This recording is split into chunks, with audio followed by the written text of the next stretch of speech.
Muito bem, senhoras e senhores, saudações cordiais, prazer sempre imenso estar com vocês aqui, eu, Alanzinho, aqui no A Prova, trazendo para você essa imperatriz do tempo, a história. E hoje com um tema de história geral, apresentando para vocês a segunda aula aí de pré-história. Se você não viu a primeira, bora lá, hein? Bora ver. E olha isso, pessoal. Trago para vocês hoje essa parte de pré-história 2 com foco na chegada do homem à América. Ou seja, é muito a nossa pré-história americana, das três Américas aqui, tá certo? E olha só, quando nós pensamos esse tema, pessoal, nós precisamos aqui fazer um retrospecto, pensar um pouco aqui. E olha só, ao longo dos estudos que têm ocorrido no campo da pré-história no mundo, no Brasil, na América Central, América do Norte, a presença humana no continente americano, nas três Américas, ela tem sido ressignificada, né? Então, várias situações têm ocorrido nas discussões sobre como se deu a entrada do ser humano, do Homo sapiens sapiens, no continente americano. E aí nós temos, como eu coloquei aqui para vocês no slide, diferentes correntes, distintas abordagens sobre a chegada do homem às Américas. Né? Quer dizer, várias abordagens tentam entender quem é o homem americano, né? Como se formaram aqueles que nós chamamos de nativos americanos. Vamos lembrar que a América, claro, depois das grandes navegações, passou por um intenso processo de invasão europeia, né? Mas nós já tínhamos aqui vários povos, civilizações existindo muito antes dos europeus. Então, de onde vieram esses povos? Quem são esses povos? Agora, dentro dessa linha aqui, pessoal, existe uma lógica bastante eurocêntrica nessa abordagem. Por quê?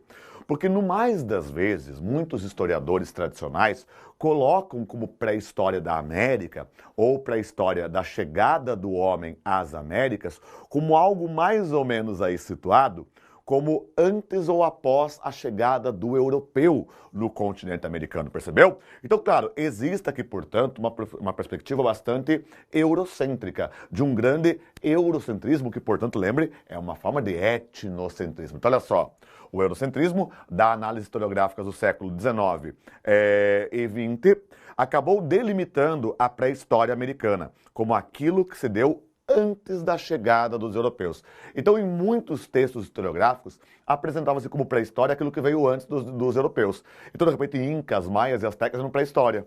Os nossos guaranis e tudo mais eram pré-história, porque estavam aqui antes dos europeus. Só que vamos combinar, né? O que delimita isso? É uma questão arbitrária, né? Ou seja, a definição de pré-história, aliás, vamos lembrar, já é uma definição cercada de situações, né? E olha que bacana essa imagem, hein? Olha que imagem, que obra de arte, né, gente? Vamos combinar? Se o cara mandar enquadrar isso aqui, perfeito, né?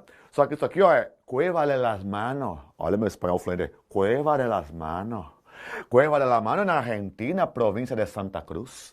E isso daqui é de mais ou menos 9.500 a 13.000 anos atrás. Quer dizer, olha só, essas mãozinhas, de quem será que eram, né? Essas mãozinhas lá da província de Santa Cruz, na Argentina, de entre 9.500 a 13.000 anos atrás, né? Quer dizer, que experiência humana que fez isso daqui? Qual é o significado que está revestido nessa caverna, aqui nessa Cueva de la Mano, lá na Argentina? Beleza?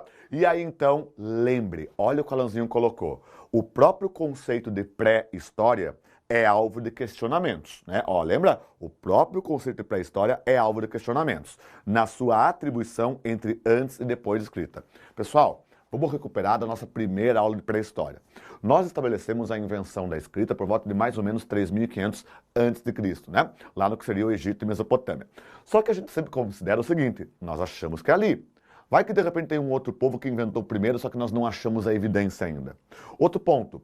Não é só a escrita mesopotâmica ou a egípcia, vários povos desenvolveram diferentes formas de escrita.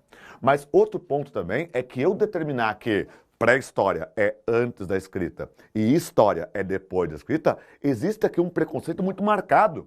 Porque, note, pré-história, então é antes da história. A impressão que dá é que antes de ter escrita o cara não tinha história. E olha só, pessoal, temos que lembrar, por exemplo, que essa definição de pré-história, ela é muito controversa, ela é muito cheia de discussões. Por quê? Vamos lembrar aqui, ó, que a perspectiva de que a história e a pré-história se dividem a partir da formação da escrita é bastante controversa. Vamos lá, por exemplo, recuperando da nossa primeira aula de pré-história. Pensemos. Pessoal, Atribui-se que a história surgiu, né, a escrita, surgiu ali por volta de mais ou menos 3.500 a.C., não é isso? Então, a escrita, 3.500 a.C. E aí passa o seguinte, né? Surgiu a escrita, história. Antes da escrita, pré-história. Só que convenhamos, isso é bastante preconceituoso. Porque veja que pré-história dá a impressão que é antes de ter história, né? Então, tipo, o cara não tinha escrita, logo ele não tinha história. Mas será mesmo? Pare e pensa, pessoal, há vários povos que nunca desenvolveram escrita. Na realidade, vários povos acabaram se ocupando da escrita dos colonizadores, né? Da escrita de matriz latina, de alguns povos de Ásia e por aí vai. Mas nunca desenvolveram. Então, quer dizer que esses povos não têm história? Veja que é um exagero você achar que, então, a história pertence apenas a quem tem escrita. Até porque vale destacar, e você sabe disso, você viu lá a nossa aula de introdução à história, né, que o próprio historiador, no fazer da historiografia, ou escrever história, o historiador usa fontes diferentes, que não são só fontes escritas. Tem fontes materiais, fontes orais, fontes pictóricas, imagéticas. Quer dizer, a escrita da história não se utiliza só de fontes escritas na sua construção, né? Portanto, é bastante controverso e alvo de grande disputa historiográfica se de fato nós podemos, ou se é correto fazer essa divisão tão estrita, né, entre pré-história e história. Beleza? E aí então chegamos à chegada chegamos à chegada é ótimo, né? Mas chegamos à chegada à América. Olha só, no século XIX, pessoal, começou a surgir uma teoria que tentava provar que, na realidade, o homem das Américas, pensa aí o ameríndio, por exemplo, né? O homem das Américas seria um povo autóctone do continente. Alain, meu Deus, Alain, o que é autóctone? O que é autóctone? Autóctone é algo originário do lugar. Ou seja, se um povo é autóctone, quer dizer que ele é originário, ele surgiu naquele dado território. Então começou a ter essa ideia de que, de alguma forma, o homem americano ele seria autóctone das Américas. Ele surgiu neste continente, joia? Só que essa teoria ela foi estabelecida a partir de 1840 pelo Sr. Peter William Lunda, tá? Que vai encontrar vestígios humanos e de animais de grande porte aonde? Lá na região de Lagoa Santa, Minas Gerais. E esses vestígios humanos e de animais de grandes portes tendo mais ou menos 10 mil anos. Então ele vai tentar pensar que esses vestígios humanos, 10 mil anos, quer dizer, antes de Cristo, né, que seria basicamente ainda no Paleolítico, ele tenta perceber esses 10 mil anos como uma prova de que então esse homem e esses animais seriam autóctones, originários aqui das Américas. Entretanto, contudo, todavia, pessoal, essa teoria de um homem autóctone, essa teoria do Lund, de que então o homem das Américas seria originário, surgiu nesse nosso continente, já vem sendo refutada, e foi refutada, né? Porque de repente você consegue comprovar que o homem, na realidade, ele veio do território africano. Vamos lembrar, recuperando lá na primeira aula, que as teorias apontam desde 2007 que as origens da espécie humana estão em África, né? Quer dizer, ali junto ao Vale do Rift, junto ao Lago Vitória, né? Próximo do chamado Chifre da África, na costa índica do continente africano, né? Você tem então o local, o espaço geográfico de origem da nossa espécie. Então, claro, nós já sabemos que não existe então um homem autóctone da América. Na realidade, a espécie humana é autóctone de África e ela foi migrando, inclusive, para as Américas. Então, a teoria do Lund e desse homem autóctone já foi abandonada. Dentro disso, então, nós chegamos a uma teoria bastante discutida, que é a teoria da migração asiática. Por quê? Pessoal, eu acho que todos vocês já perceberam, né, que as pessoas de matriz indígena ou de descendência indígena, eles têm aquele olho mais puxadinho. Já notou? Não sei se, aliás, tem algum aluno aí de matriz indígena assistindo, né? Possivelmente um aluno de matriz indígena, ele vai observar que ele também tem um rosto mais arredondado, né? O olho mais puxadinho, que é uma face muito atribuída aos povos da Ásia, aos povos chamados de mongoloides, né? Então, esses povos mongoloides, de origem mongol, tá? Como assim mongoloides? Porque eles vêm da região norte da China, né? Que tem aquele rosto mais arredondado e aquele olhinho mais puxadinho. Esses povos teriam, em algum momento, saído do continente asiático e migrado para o continente americano. Possivelmente, isso aconteceu na última grande era glacial. Porque na última grande era glacial, pessoal, nessa região aqui do mapa, ó, tá vendo? Ó, eu tenho aqui o que seria hoje a Rússia, tá? Então já parte da Ásia, e aqui o que seria o Alasca, hoje parte da América, né? Então, na última grande era glacial, formou-se uma ponte de gelo aqui, né? O mar havia diminuído o seu nível, né? E também formou uma placa de gelo. Essa placa de gelo teria possibilitado que esses homens aqui da Ásia tivessem feito um tipo de navegação de cabotagem, sabe? Pequenas canoas foram navegando junto à crosta de gelo até chegar aqui no território, né? Alguns até sugerem que eles passaram essa ponte de gelo a pé, mas é bastante arriscado dizer isso porque imagina o frio que era e as roupas da época obviamente não tinham a mesma qualidade que seriam as trajes de hoje para frio extremo. Então, muito possivelmente, para fugir do frio extremo, talvez eles tenham feito essa navegação de cabotagem, né? Para chegar até as Américas. Então, o povoamento do continente americano, pela teoria da migração asiática, teria ocorrido, portanto, por volta de 11.400 anos atrás, ainda no período paleolítico, né? E aí eles teriam então iniciado a ocupação das Américas pelo norte, tá? E aí, justamente em 1940, na cidade de Clovis, no Novo México, nos Estados Unidos, vestígios paleolíticos, né, vestígios contabilizados a partir da idade do Paleolítico, acabam endossando, confirmando essa hipótese. Então, esse encontrar de vestígios em Clovis, lá em 1940, acabou formando aquilo que alguns chamam de teoria ou de consenso de Clovis, que é essa ideia que, então, o homem teria chegado às Américas via migração pelo norte, né? A partir do norte, o homem foi chegando, então, ao continente americano. Porém, contudo, todavia, olha só, vem a Luzia. E a arqueóloga francesa Annette Laming-Emperrer, com uma equipe formada por pesquisadores brasileiros e franceses, então franco-brasileiros, no ano de 1975 descobriu, na região de Lagoa Santa, um crânio. E era um crânio de mais ou menos 11.680 anos. Muito antigo, portanto, lá dos idos do Paleolítico à Idade da Pedra Lascada. Esse crânio seria de uma mulher de aproximadamente 20 a 25 anos de idade, então morreu jovem, até porque a expectativa de vida dessa população era baixa, com certeza, né? Com traços, olha a diferença, negroides. Olha só. Então, de repente, antes eu parti do pressuposto que a entrada do homem era a partir da Ásia, porque eu observo que as feições indígenas têm certas feições que se parecem com os povos de matriz mongoloide. Mas, de repente, eu olho para a Luzia, né, que é esse crânio aqui, e aí, graças à reconstituição, computador, concluíram que o rosto aproximado de Luzia com esta formação de crânio possivelmente seria isso aqui, ó. E note que é um rosto com traços negroides, sobretudo australo-melanésios. Lembra que na Austrália tem aqueles grupos que o pessoal chama de aborígenes, por exemplo, né, que eles são povos de matriz negroide também. Então, de repente, como explicar que nas Américas, no caso aqui no território brasileiro, América do Sul, nós tenhamos povos com uma feição bastante próxima ao povo negroide, ao mesmo tempo que eu também tenho povos com feições asiáticas, né? Como explicar essa situação? Mas eis que então deu-se um nome para esse crânio, né? Nomeou-se o crânio como Luzia, a qual muitas optaram por chamar de a primeira brasileira, né? Ocorre que essas características fenotípicas de fenótipo, com esse rosto mais negroide, sugeria então uma nova abordagem.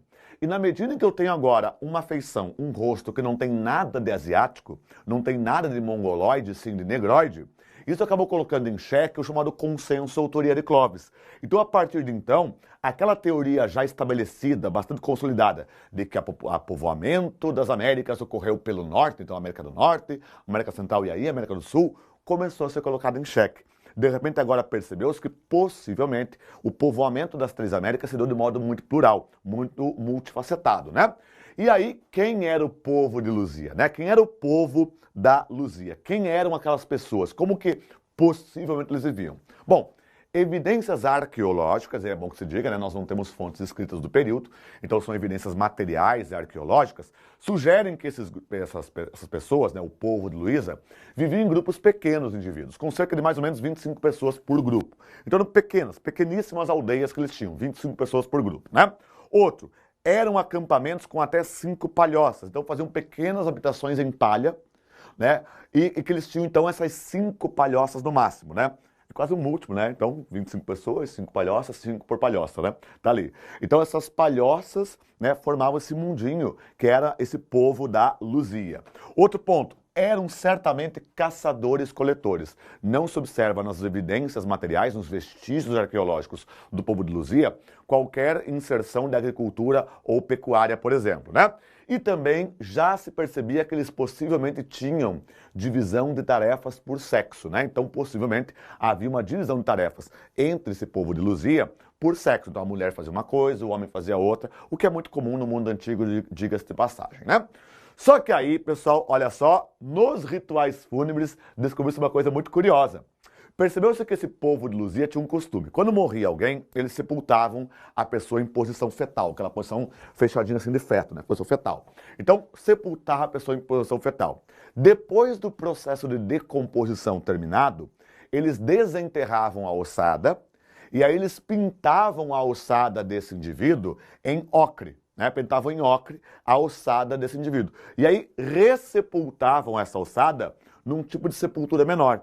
Então, primeiro fazia uma sepultura para meio que decompor, né, para sair a carne, as vistas e ficar só os ossos. Depois pegava os ossos, fazia uma nova cerimônia funerária com a pintura desses ossos e depois a sua colocação em urnas menores. Quer dizer, olha que elaborado, né? Olha que cultura interessante, que elaborado o processo, né, de celebração fúnebre desse povo de Luzia. Mas aí, pessoal, temos quando quase tudo se perdeu, né? Vamos combinar que o Brasil não é o país conhecido por cuidar bem de sua história, infelizmente, né? Ou de sua pesquisa. Então nós temos aqui uma situação que é o seguinte, olha só, em 2 de setembro de 2018, em 2 de setembro de 2018 aconteceu uma tragédia para a ciência brasileira. O incêndio do Museu Nacional, lá no Rio de Janeiro, na região da Quinta da Boa Vista. Né? Um prédio do período joanino, aqui está a cena, em chamas. Era de partir o coração. O número de espécimes perdidos, pesquisas para sempre destruídas, teses de doutorado em curso foram perdidas, totalmente perdidas. Mas no meio desse fogaréu todo, dessa destruição que fez todo mundo que é da área, que aprecia ir às lágrimas, pessoal, no meio de tudo isso, para complicar ainda mais, estava o quê? O crânio da Luzia. Quer dizer, um crânio que resistiu ao tempo, que resistiu à pré-história, que resistiu a tudo, de repente agora caía dessa forma terrível, né? E aí, eis que depois, felizmente, conseguiu-se restaurar parte desse crânio. Então encontrou-se cerca de 80% do crânio. Já se identificou, né? 80% do crânio da Luzia foi identificado nos escombros do incêndio. E aqui estão os fragmentos, né? Para não te assustar demais, aquele crânio montadinho que você viu, pessoal, ele já estava colado. Então, claro, no calor do incêndio, aquela cola derreteu e aí o crânio voltou a ficar fragmentado. Porque, claro, depois de tanto tempo, o crânio, ele geralmente é encontrado fragmentado e depois o pessoal vai grudando, né? É como se fosse um quebra-cabeça da história. Então, quer dizer, eles conseguiram resgatar. Inclusive, é atribuído que um bombeiro, inclusive, chegou a se ferir, né? Ao tentar salvar o crânio de Luzia, porque ele estava muito quente e acabou se ferindo, né? Se queimando a ponta dos dedos ao tentar salvar o crânio dessa que a gente chama de a primeira brasileira. Quer dizer, quase se perdeu esse vestígio arqueológico de tamanha importância para o nosso país, tá? Só que aí, pessoal, tem a outra teoria, talvez por mar. Para tentar entender como é que o povo de Luzia chegou aqui, aí nós temos uma outra pesquisa. E aí entra a brasileira Niede Guidon, tá? Que é essa senhorinha aqui, ó. A dona Niede Guidon, lá nos anos de 1970, no Piauí, ela percebeu vestígios de fogueiras e pedras. E esses vestígios, olha agora a paulada. Olha só que legal. Esses vestígios de fogueiras e pedras contavam de 30 a 50 mil anos. Ou seja, muito mais antigo que qualquer vestígio humano até então encontrado. Então, de repente, tínhamos evidências muito fortes que a presença humana aqui no continente americano, ela é bastante antiga. Pensa de 30 a 50 mil anos. É muito antigo, né?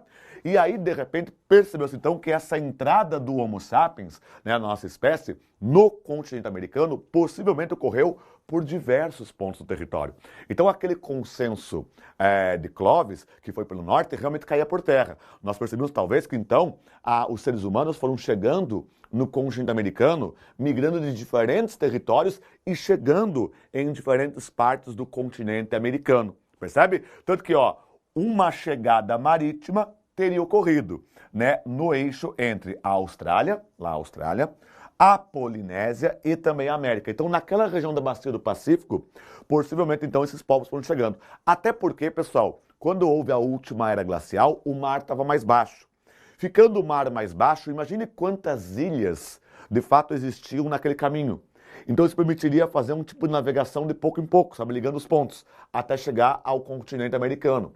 Então, quer dizer, hoje, né, quando o mar está mais elevado, claro que várias dessas ilhas hoje se encontram submersas, mas na época da era glacial, muito possivelmente elas não estavam. Então, o que possibilitou uma navegação não contínua, né, mas uma navegação em estágios até chegar ao continente americano.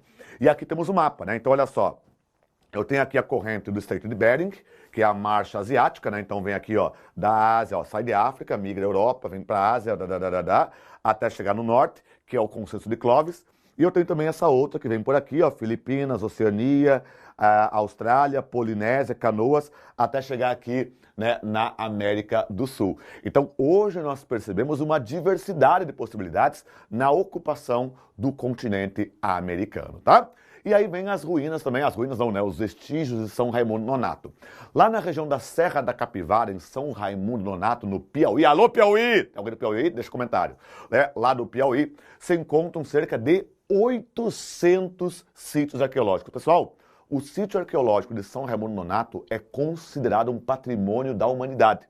Né? São mais de 800, tá? 800 sítios arqueológicos. É uma das maiores, mais importantes presenças arqueológicas do nosso país. O que ele traz lá? Nós encontramos esqueletos humanos, vários esqueletos humanos na região.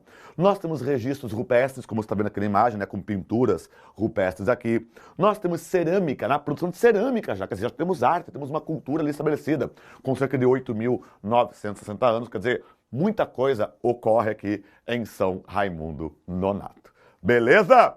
E aí, claro, a Serra da Capivara. Aonde fica? Fica no sudoeste do Piauí, tá? Atualmente zona árida da Caatinga. Só que olha que interessante, hoje é zona árida da Caatinga, porque há 12 mil anos atrás, tudo indica que aquela região, olha só você que é da região, hein? Que aquela zona árida da Caatinga, há 12 mil anos atrás, era na realidade uma floresta úmida.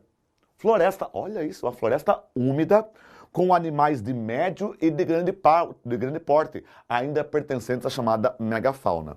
E é justamente nesse mundo que você vai ter obras tão fantásticas quanto essa daqui, vestígios, né? Tão fantásticos quanto essas pinturas rupestres. Eu acho fantástico, eu sou um viciado em história, então olha que bacana isso que você encontra, né? A nossa espécie chegando aqui no continente americano. Beleza? Muito bem. Então agora, questãozinha, né? Bora lá? Olha isso. Segundo a explicação mais difundida sobre o povoamento da América, grupos asiáticos teriam chegado a esse continente pelo Estreito de Bering há 18 mil anos. A partir dessa região, localizada no extremo noroeste do continente americano, esses grupos e seus descendentes teriam migrado pouco a pouco para outras áreas, chegando até a porção sul do continente. Agora, olha só, tinha-se isso. Entretanto, por meio de estudos arqueológicos realizados no Parque Nacional da Serra da Capivara, Piauí, foram descobertos vestígios da presença humana que teriam até 50 mil anos de idade. Validadas as provas materiais encontradas pelos arqueólogos do Piauí, elas comprovam que grupos de origem africana cruzaram o Oceano Atlântico até o Piauí há 18 mil anos. Não foram de origem africana, foram de Malaio-Polinésias e foram bem antes de 18 mil anos. B. Confirmam que o homem surgiu primeiramente na América do Norte e depois povoou outros continentes. Falso, o homem surgiu em África, né? C. Contestam a teoria de que o homem americano surgiu primeiro na América do Sul e depois cruzou o Estreito de Bering. Não. Contesta a teoria de que o homem passou primeiro pela América do Norte para daí chegar no Sul, né? D. Confirmam que grupos de origem asiática cruzaram o Estreito de Bering há 18 mil anos. Não. O que está se mostrando agora é que tem grupos que vieram antes, inclusive. Portanto, letra E, né? Contestam a teoria de que o povoamento da América teria iniciado há 18 mil anos. Hoje sabemos que ele iniciou há muito mais, tanto que temos vestígios de pelo menos 50 mil anos de idade no nosso país. Beleza? Queridos, curtiu, entendeu, compreendeu? Então já sabe. Um fortíssimo abraço e que a força, claro, sempre esteja com vocês. Tchau, tchau!